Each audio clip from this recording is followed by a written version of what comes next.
Dalam konten kali ini, gue akan mengulas kisah atau perbuatan mengerikan yang dilakukan oleh salah satu pekerja proyek jembatan.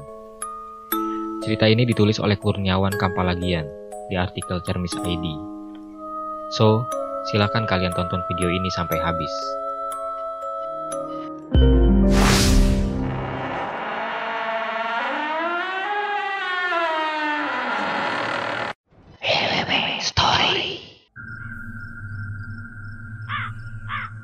Salah satu pekerja, sebut saja Karjo, segera menghadap pimpinan proyek sesaat setelah ia memasuki area proyek jembatan itu.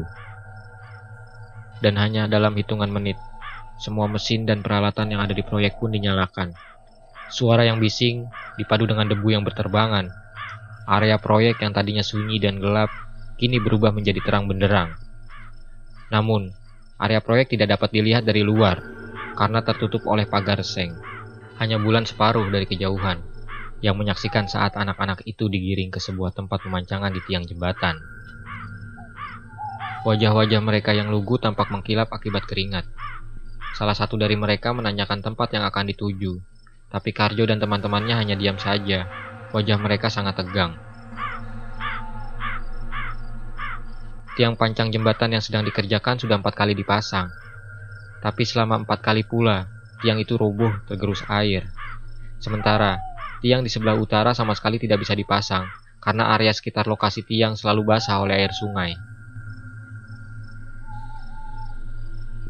Jika tiang pancang itu belum terpasang, maka tidak ada pekerjaan lain yang bisa diselesaikan, sebab tiang-tiang itulah yang nantinya akan menjadi penyangga badan jembatan.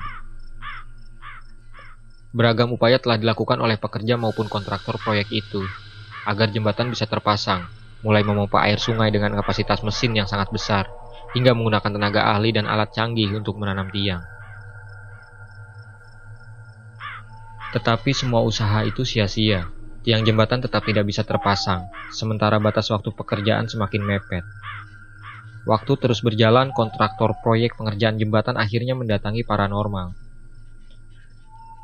Singkat cerita, di rumah paranormal, dia kemudian mengutarakan niatnya, dan tampak paranormal tersebut sangat paham.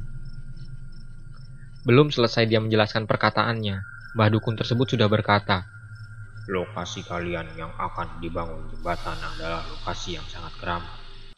Mereka akan terus menghalangi kalian kecuali kalian memberikan tumpal setimpal."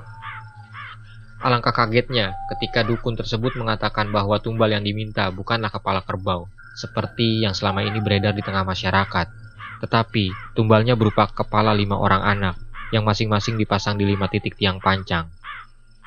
Akhirnya, dia menyuruh Karjo untuk mencari 5 orang anak tersebut. Tapi dia sengaja mencari anak-anak di luar pulau, agar yang mereka lakukan ini tidak terhendus.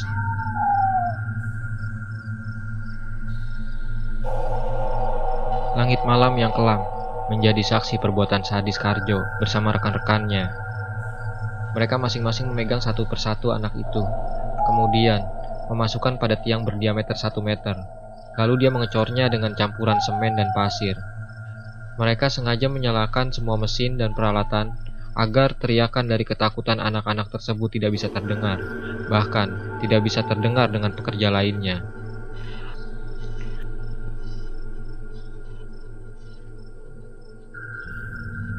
Anak pertama yang masih belum tahu apa yang akan terjadi menurut saja. Ketika diajak ke depan, kemudian didekap erat tubuhnya dari arah belakang dan langsung dimasukkan ke dalam pipa besar tersebut. Tidak sempat berteriak, tubuhnya langsung ditenggelamkan oleh semen cair. Sementara 4 anak yang melihat temannya dimasukkan ke dalam pipa, yang kemudian dicor dengan campuran semen, serentak berteriak. Mereka menangis histeris ketakutan, karena mereka tahu kejadian itu akan menimpa mereka satu persatu. Keempatnya kemudian berusaha melarikan diri, tapi 5 orang dewasa lain sudah mencengkram bahu anak-anak itu. Mereka dengan kejam menyeret anak-anak itu masuk ke dalam pipa satu persatu. Anak-anak itu pun berteriak, menangis histeris. "Jangan dimasukin ke dalam situ. Ampun om, jangan dimasukkan om. Ampun." Seorang anak itu berteriak, tapi suaranya tenggelam oleh deru mesin. Anak kelima berusaha memberontak.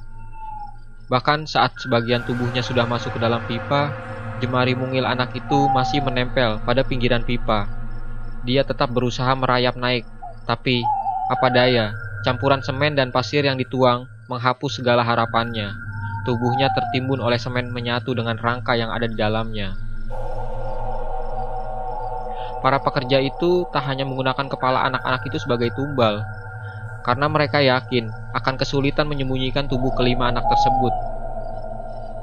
Setelah selesai pengecoran, ada kejadian mistis yang langsung terjadi. Langit tiba-tiba memerah warnanya, persis seperti percikan darah. Suasana pun langsung mencekam. Meski tak lama, langit terang benderang. Air sungai yang tadinya menggenangi area tiang tiba-tiba saja langsung menyusut. Tiang-tiang pancang itu pun langsung berdiri tegak. Karjo dan keenam rekannya langsung merinding melihat hal tersebut. Terlebih, aroma wangi yang menyelimuti area itu dibarengi dengan munculnya sosok wanita cantik di antara kelima tiang tersebut. Rambutnya panjang, mengenakan gaun berwarna kuning. Dia tak mengucapkan sepatah kata pun, hanya memandangi Karjo dan teman-temannya satu persatu. Kemudian, sosok wanita itu menghilang. Karjo kemudian segera meminta teman-temannya untuk melanjutkan pengecoran dan pemasangan tiang, agar keesokan harinya mereka bisa melakukan pekerjaan lain. Para pekerja pun kembali beraktivitas. Mereka melakukan pengecoran hingga hampir dini hari. Sebagian dari pekerja lain tak mengetahui kejadian tersebut. Yang mereka tahu hanya tiang sudah terpasang. Beberapa pekan setelah kejadian malam itu, jembatan sudah terbangun. Meski belum bisa digunakan, pengerjaannya sudah hampir selesai dan bahkan memasuki proses finishing. Beberapa pekan berlalu, tapi Karjo dalam lubuk hatinya selalu merasakan penyesalan dan perasaan bersalah.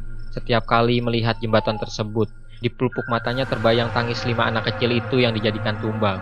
Tangis mereka yang bercampur dengan deru mesin seolah selalu mendengung di telinganya. Bahkan, beberapa kali Karjo melihat anak kecil itu bermain di lokasi tersebut sambil menunjuk-nunjuk ke arahnya. Kejadian itu seolah nyata. Anak-anak kecil yang bermain di tempat tersebut sering terlihat saat jembatan sudah bisa difungsikan. Beberapa orang yang sempat melihat, mereka mengatakan bahwa anak-anak itu tak jarang menumpang pengendara motor ataupun menumpang mobil. Namun setiap kali ada orang yang melihat anak-anak itu, bisa dipastikan akan ada kecelakaan di tempat tersebut, dan korbannya tak ada yang pernah hidup. Bahkan anehnya lagi, seluruh korban kecelakaan adalah orang dewasa. Kalaupun ada anak kecil yang bersama dengan mereka, maka si anak itu biasanya selamat tanpa adanya luka. Menurut beberapa paranormal yang didatangi warga, anak-anak yang mengganggu pengguna jalan di jembatan tersebut adalah anak-anak yang dulunya dijadikan tumbal saat pembangunan jembatan. Mereka membalas dendam pada pengguna jalan, khususnya orang dewasa. Itulah kisah tentang tumbal tiang pancang jembatan. Seperti biasa, kalau kalian punya cerita lain yang mirip, ataupun fakta lain yang terjadi di wilayah kalian, silakan share ya di kolom komentar. Silakan juga kalian tonton video lainnya di list channel ini. Sampai di sini ya video dari gue. Subscribe dan aktifkan loncengnya ya jika kalian suka. Wassalamualaikum warahmatullahi wabarakatuh.